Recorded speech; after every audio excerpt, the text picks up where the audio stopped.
Hello दोस्तों, credo IAS में आप सभी का स्वागत है। और आज इस बिहार स्पेशल के सेशन में हम लोग एक बड़ा ही महत्वपूर्ण सेगमेंट कवर करने वाले हैं, जिसे आप कहेंगे बिहार की जनजातियां। बिहार और झारखंड की बात करें, मध्य प्रदेश की बात करें, तो यहाँ पे कई प्रकार की जनजातियां निवास करती हैं। सरकार के द्वारा समय समय पर किसी भी प्रकार की अगर योजना बनाई जाती है तो खासकर जनजातियों को, महिलाओं को, अल्पसंख्यकों को केंद्र में रखकर इस प्रकार की योजनाएं तैयार की जाती हैं। जबकि आप बिहार पीसीएस की परीक्षा देने जा रहे हैं तो बिहार पीसीएस की परीक्षा में यह एक महत्वपूर्ण क्वेश्चन होता है कि किस जिले में, किस क्षेत्र में या बिहार में कौन सी जनजाति सर्वाधिक जनसंख्या में रह रही है, सर्वाधिक संख्या में रह रही है, उनके द्वारा जो किस धर्म का पालन किया जाता है, इसके अलावा उनकी जो नस्ल है, कभी कभी इससे भी प्रश्न पूछ लिया जाता है कि किस नस्ल के हैं या जो उनका एक तरह से ऐतिहासिक विकास रहा है, उनका संबंध किससे रहा है। जनजातियों की बात करें तो सामान्य रूप से क्या होता है कि ये किसी भी प्रदेश के ऐसे क्षेत्र में रहते हैं कि ये ज्यादातर जो विकास की मुख्य धारा है, इससे बिना प्रभावित हुए सदियों से एक अपनी लंबी जो है जीवन या अपनी लंबी एक दिनचर्या जी रहे हैं। तो चलिए प्रारंभ करते हैं। बिहार की जनजातियों में सबसे पहली जो जनजाति हम पढ़ने वाले हैं, जैसा कि आप सभी जानते हैं, बिहार पीसीएस का अभी हाल फिलहाल में एक नोटिफिकेशन आया, आयोग का एग्जाम डेट टल चुकी है, लेकिन आप सभी को लापरवाही नहीं दिखानी है। अपनी तैयारी को उसी दृष्टिकोण से, उसी गति से आगे बढ़ाना है जिस तरह आप इससे पहले पढ़ाई कर रहे थे, क्योंकि मान के चलिए कि फाइनल जो विजय होगी उसी के हाथ लगेगी विजयश्री, जो अंत तक उसी गति से मेहनत करता रहेगा। तो चलें प्रारंभ करते हैं।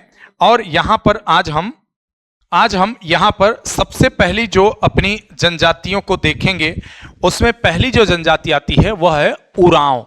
उरांव जनजाति के बारे में सबसे पहले प्रारंभ करें। इसके क्षेत्रों के बारे में बताते जाएंगे। बिहार की जनजातियां, जैसा कि आपने थंबनेल पर भी देखा होगा, बिहार की जनजाति, ठीक है, बिहार की जनजाति। और इसमें भी पहली जो जनजाति है वो कौन सी है? उरांव। उरांव जनजाति है। देखते हैं इसका क्षेत्र कहां पे, क्या कैसे। यह एक प्रोटो ऑस्ट्रोलॉयड और द्रविड़ से संबंधित जनजाति है। ठीक है, कौन सी? Proto Australoid. जैसे जब आप मानव विकास क्रम देखेंगे तो 4 प्रकार के, जैसे मैंने जो हमारे यहाँ एक फाउंडेशन कोर्स चल रहा है, हर प्रदेश के लिए विशेष रूप से हमारे यहाँ फाउंडेशन कोर्स चलाया जाता है। तो जो हमारा फाउंडेशन कोर्स चल रहा है उसमें हमने एंशिएंट इंडिया से प्रारंभ किया है।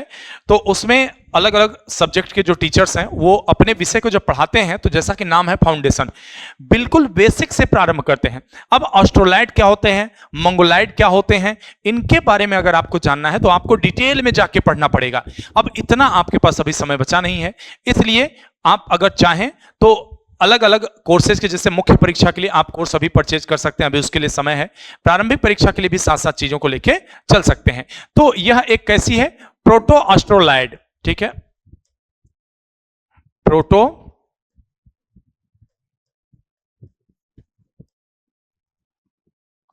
ऑस्ट्रोलॉयड और द्रविड़ से, द्रविड़ यानी कि जो दक्षिण भारतीय जो जनजातियां हैं, इनसे इनका संबंध है। तो प्रोटो ऑस्ट्रोलॉयड और द्रविड़ से संबंधित जनजाति से संबंधित जनजाति कौन सी? यह है उरांव। यह उरांव है जिसकी पहली विशेषता है। अब एक प्रश्न बनता है कि यह बिहार के किस क्षेत्र में पाई जाती है, कहां कहां पाई जाती है? तो जो इसका क्षेत्र है, मुख्य रूप से यह जो पश्चिमी बिहार है उस हिस्से में पाई जाती है। ठीक है, जैसे आप ऊपर की तरफ देखेंगे चंपारण, ठीक है, चंपारण जिले में भी उरांव जनजाति पाई जाती है। इसके अलावा आपका बक्सर हुआ, भभुआ हुआ, ठीक है, बक्सर, भभुआ, जैसे आप मैप में अगर देखें, ये देखिए, ये आपका चंपारण हो गया, इस हिस्से में भी पाई जाती है जनजाति, ठीक है। बक्सर का ये हिस्सा हो गया, ठीक है। रोहतास का ये हिस्सा हो गया। इन क्षेत्रों में यह उरांव जनजाति पाई जाती है। कौन सी? उरांव जनजाति पाई जाती है, ठीक है। भभुआ और रोहतास, रोहतास के क्षेत्र में भी यह जनजाति पाई जाती है। यह जनजाति क्या हुआ कि जब अंग्रेज आए यहां पर, तो इन्होंने जो जंगली क्षेत्र भी थे उनके अंदर भी पेनिट्रेट किया कुछ हद तक, तो उनसे भी कुछ हद तक जनजातियां प्रभावित हुई, कुछ लालच की वजह से, कुछ डर की वजह से।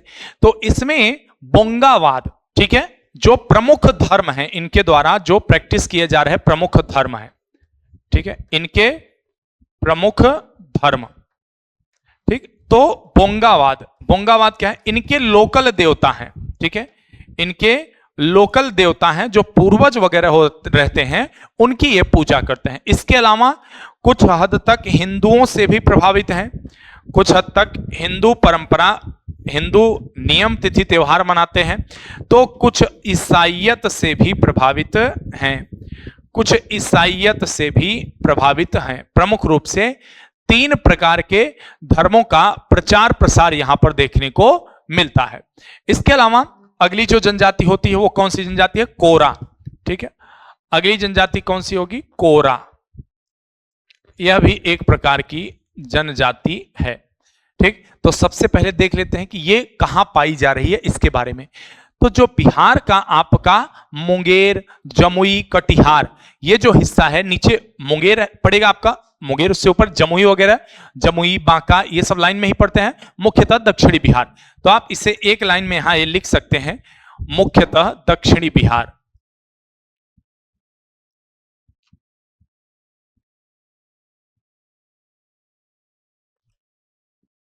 मुख्यतः दक्षिणी बिहार,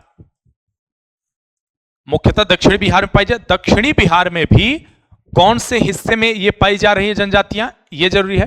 तो जमुई,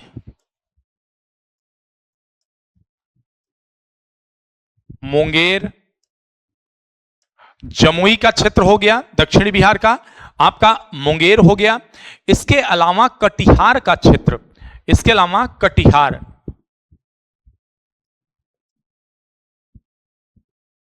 क्षेत्र में प्रमुखतः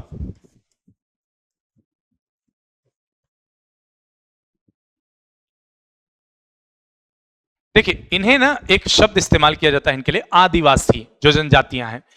आदिवासी से तात्पर्य क्या हुआ? प्राचीन समय से जो निवास कर रहे हैं, मतलब कुछ भारत में उपस्थित जो नस्ल हैं, कहा जाता है कि बाहर से हैं या फिर बहुत समय बाद ये आए, लेकिन इनके नस्लों में कोई मिलावट नहीं है और ये सदियों से बने हुए हैं, उसी स्थान पर रहते हैं, इसलिए इन्हें आदिवासी कहा जाता है। और इनकी जो अधिक संख्या है, क्योंकि मुख्यतः दक्षिण बिहार में है और दक्षिण बिहार से ही कट के बना झारखंड आपका, तो जो इनकी अधिकांश संख्या है, इनकी अधिकांश संख्या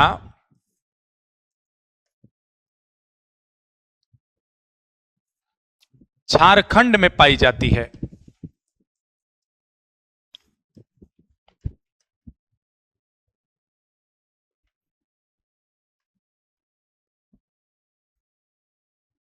झारखंड में पाई जाती है, अधिकांश संख्या झारखंड में। इनकी भाषा है, इनकी भी ठीक ठाक भाषा, जैसे मुंडारी और सदानी, ठीक है, मुंडारी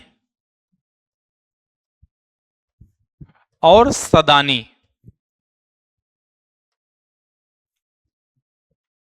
इनकी प्रमुख भाषा है।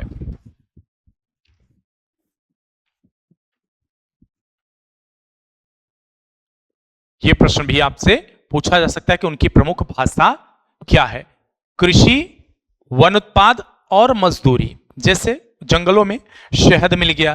पहले लकड़ी लोग ज़्यादा अलाव इस्तेमाल करते थे, लकड़ी पे भोजन पकाते थे, तो लकड़ी इनके लिए बहुत अच्छा जीविका का साधन था। अब हर घर में एलपीजी सिलेंडर पहुंच गया, लोग गैस का इस्तेमाल कर रहे हैं, तो कुछ हद तक लकड़ी नहीं, लेकिन आज भी तेंदू का पत्ता हो गया, शहद हो गया, अन्य प्रकार के फल हो गए, गोंद हो गया, ये आज भी कहीं न कहीं इनके जीविका का प्रमुख साधन बना हुआ है।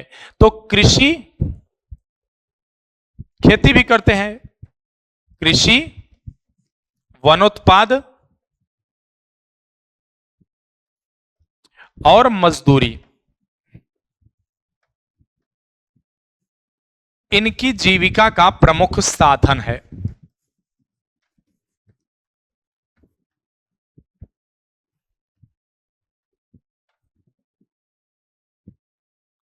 प्रमुख साधन है।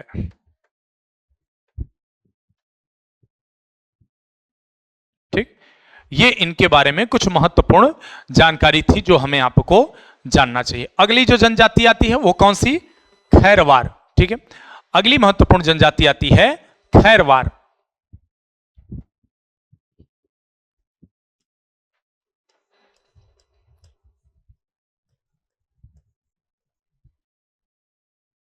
खैरवार, खैरवार के बारे में अगर बात करें तो खैरवार, इसकी जो क्षेत्र है, इसका सॉरी, खैरवार जो है इसका जो क्षेत्र है, बिहार का जो रोहतास जिला है, बिहार का रोहतास जिला पश्चिमी, ठीक है, रोहतास जिला प्रमुखतः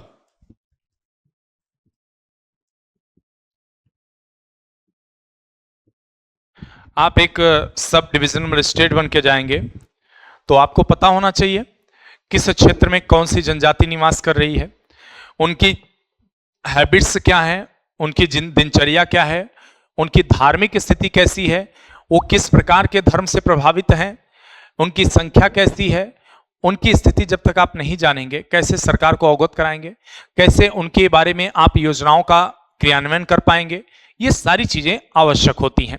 ये जनजाति खैर घास की पूजा किया करते हैं। ठीक है, खैर घास एक प्रकार की है, उसकी पूजा करते हैं, खैर घास की पूजा किया करते हैं।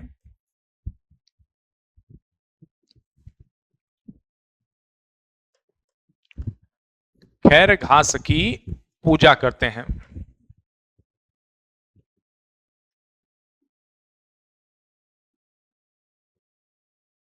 खैर घास की पूजा करते हैं। इसके अलावा इनकी जो भाषा है वो कौन सी है?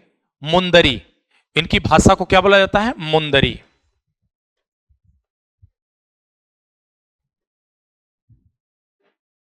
सुंदरी नहीं, मुंदरी। मुंदरी इनकी भाषा है। कृषि और पशुपालन इनकी आजीविका के मुख्य साधन है। कौन से? कृषि और पशुपालन। दो बार बोलते हैं, आशा करता हूं आपको याद भी हो जाते होंगे। कृषि और पशुपालन,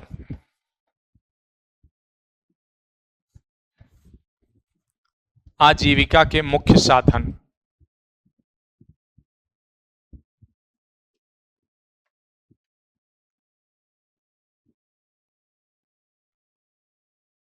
मुख्य साधन है। ठीक है, ये कौन से किस जनजाति के बारे में हमने देखा? ये हमें जो है खैरवार जनजाति के बारे में यहां पर हमने देख लिया कि खैरवार जनजाति के बारे में कौन कौन सी जानकारी हमारे पास मौजूद है। ठीक है, अब चलिए देखते हैं कोरवा जनजाति। ठीक है, कौन सी? कोरवा जनजाति।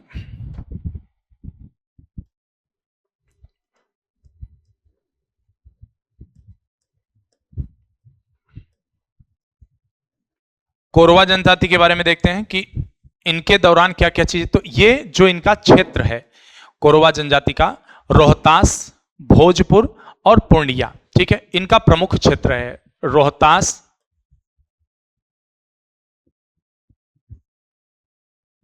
भोजपुर और पूर्णिया। बार बार मैं एक चीज कहता हूं, मैप जरूर रखें साथ साथ। ये इन क्षेत्रों में निवास करते हैं और प्रोटो ऑस्ट्रोलाइड से ही संबंधित हैं ये भी। ठीक है, इनका संबंध भी प्रोटो ऑस्ट्रोलाइड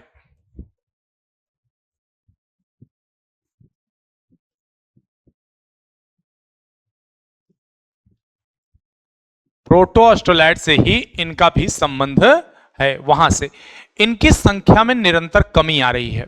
यह एक चिंता का विषय है। ठीक है, इनकी जनसंख्या में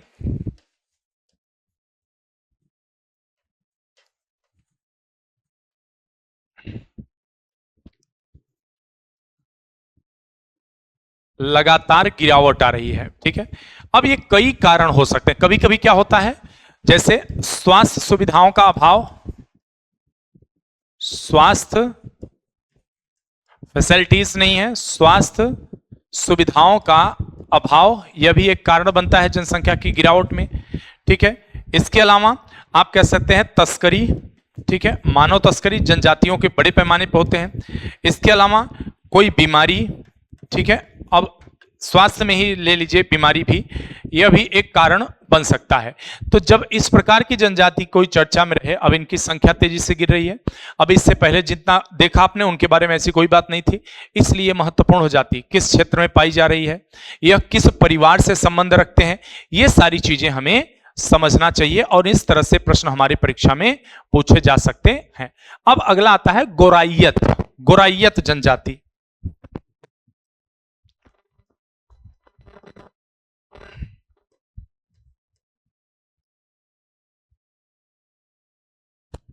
गोराइयत, गोराइयत जनजाति के बारे में अगर देखें तो इनके बारे में हमें क्या क्या पढ़ना है महत्वपूर्ण। इनका क्षेत्र क्या है, बिहार के भोजपुर के साथ साथ जो झारखंड है वहां पे बहुलतम पाए जाते हैं। बिहार का भोजपुर वाला क्षेत्र जो है,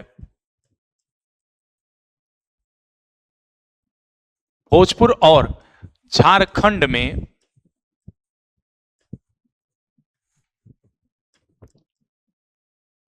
प्रमुखता से मिलते हैं। ठीक है, झारखंड में प्रमुख रूप से मिलते हैं ये लोग। ये भी प्रोटो ऑस्ट्रोलैड समूह से संबंध रखते हैं। इनके बारे में इतनी ही जानकारी है। प्रोटो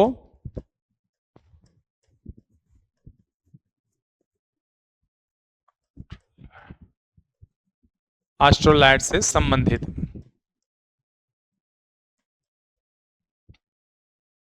यही इनके बारे में केवल जानना है हमें। ठीक, उसके अलावा एक अन्य महत्वपूर्ण, अब कौन सी अगली जनजाति आ रही है आपकी, चेरा।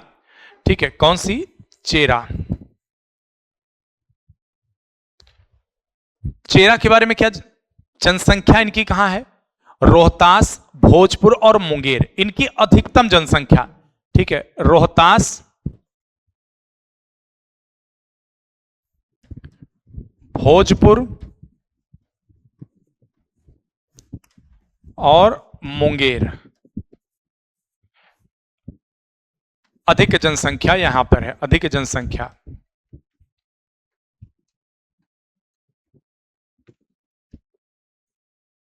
अधिक जनसंख्या इस क्षेत्र में मिलती है। ठीक है, स्वयं को एक क्षत्रिय और चौहान वंश से संबंधित मानते हैं। ठीक है, ये अपने आप को कहते हैं कि हम क्षत्रिय हैं, क्षत्रिय हैं। और कौन से क्षत्रिय, चंद्रवंशी, चंद्रवंशी, चंद्रवंशी क्षत्रिय मानते हैं खुद को। और जो चौहान वंश हैं उनसे ये संबंध बना अपना स्थापित करते हैं कि चौहान वंश से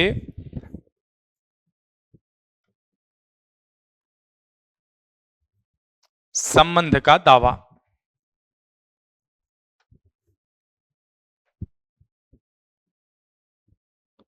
कि हम चौहान वंश से संबंध रखते हैं। अगली जो महत्वपूर्ण जनजाति आती है, यह ऐतिहासिक रूप से महत्वपूर्ण है, इसलिए मैंने कहा यह ज्यादा महत्वपूर्ण है। और कौन सी, संथाल। ठीक है, यह ज्यादा महत्वपूर्ण है, इसके बारे में थोड़ा सा अच्छे से देखा जाए। ठीक है, संथाल, संथाल विद्रोह, संथाल परगना, ये सब चीजें समझ में आती हैं आपको। ये भी प्रोटो ऑस्ट्रोलैड परिवार से संबंध रखते हैं। प्रोटो ऑस्ट्रोलैड,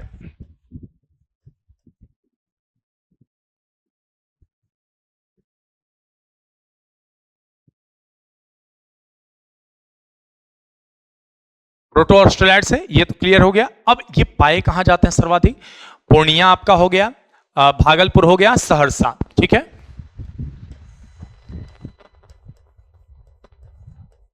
पूर्णिया, भागलपुर, सहरसा,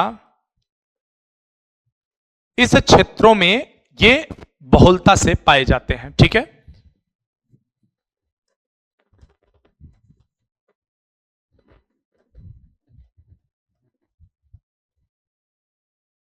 पाए जाते हैं। ठीक है, उसके अलावा इनके संदर्भ में जो अन्य महत्वपूर्ण बात है, ये मुंडा की भाषा जो ऑस्ट्रो एशियाटिक से भी संबंध इनका है।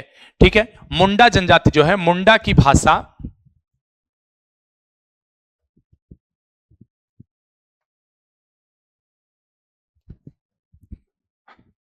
जो मुंडा की भाषा इनकी क्या है, ऑस्ट्रो एशियाटिक। ठीक है, ऑस्ट्रो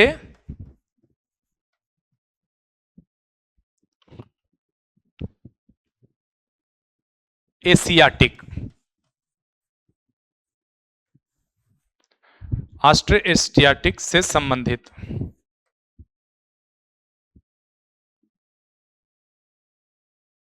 ये इनके बारे में महत्वपूर्ण थोड़ी सी एक्स्ट्रा जानकारी हो गई। और भारत के जो अनुसूचियां हैं, 12 अनुसूची, उसमें 8वीं अनुसूची भाषा से संबंधित है और संथाली भाषा को 8वीं अनुसूची में शामिल किया गया है। संथाली को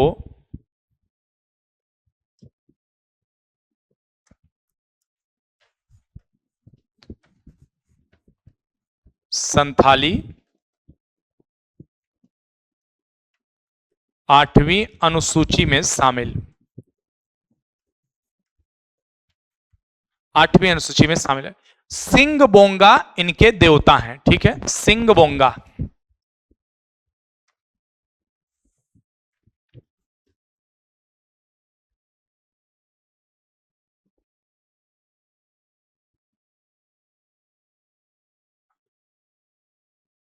इनके प्रमुख देवता कौन है? सिंग बोंगा इनके प्रमुख देवता होते हैं। अगली जो जनजाति हमारी आती है वो महत्वपूर्ण कौन सी है? वो है हमारी मुंडा। ठीक है, कौन सी? मुंडा।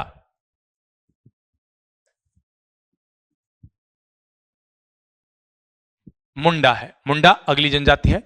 इसका क्षेत्र कहां है? रोहतास,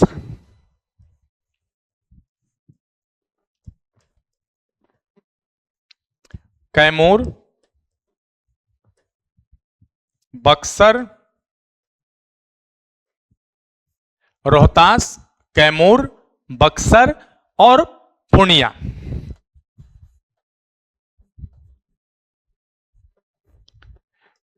इन क्षेत्रों में ये पाए जाते हैं। प्रोटो ऑस्ट्रेलाइड परिवार से ही इनका संबंध है। यहां कुछ अलग नहीं समझने की। मुंदर और सदानी, इससे पहले हमने देखा, इनकी भाषा है मुख्य रूप से मुंदर और सदानी।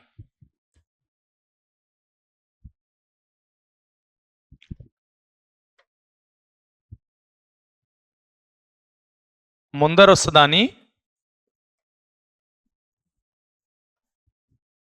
प्रमुख भाषा है। ठीक है, इसके अलावा खूंट कटी प्रथा इनकी आजीविका का मुख्य साधन है। कौन सी? खूंट कटी प्रथा।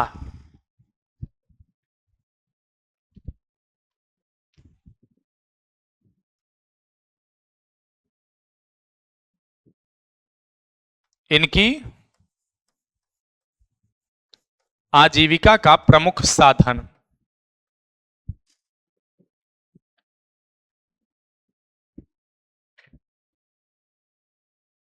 प्रमुख साधन है।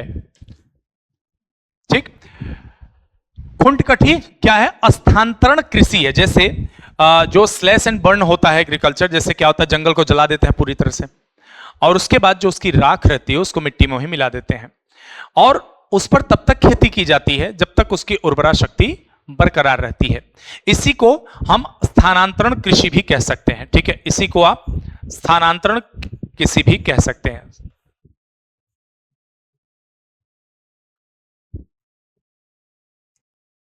स्थानांतरण कृषि भी इसी को कहा जाता है। और सिंग बोंगा इनके भी प्रमुख देवता माने जाते हैं। कौन? सिंग बोंगा। जैसे कि आपने इससे पहले देखा था कि जो है इनके ऊपर जो संथाल के बारे में भी हमने देखा, और इनके बारे में भी सिंग बोंगा को ही आप लिख दे। सिंग बोंगा भी इनके प्रमुख देवता हैं। ठीक है, सिंग बोंगा प्रमुख देवता हैं। तो यह बिहार की जनजातियां रही जो आपकी परीक्षा में पूछी जा सकती हैं, और इनके बारे में आप अगर तैयार कर लेते हैं ज्यादा। अब देखिए कितनी छोटी वीडियो है, इस वीडियो को अगर आप 2 से 4 बार सुन लेते हैं तो आपको बड़े आसानी के साथ जनजातियों से संबंधित जो भी प्रश्न आएंगे बड़े आसानी के साथ आप हल कर सकते हैं। तो चलिए मिलते हैं अगली क्लास में, तब तक के लिए ढेर सारा धन्यवाद और शुभकामनाएं।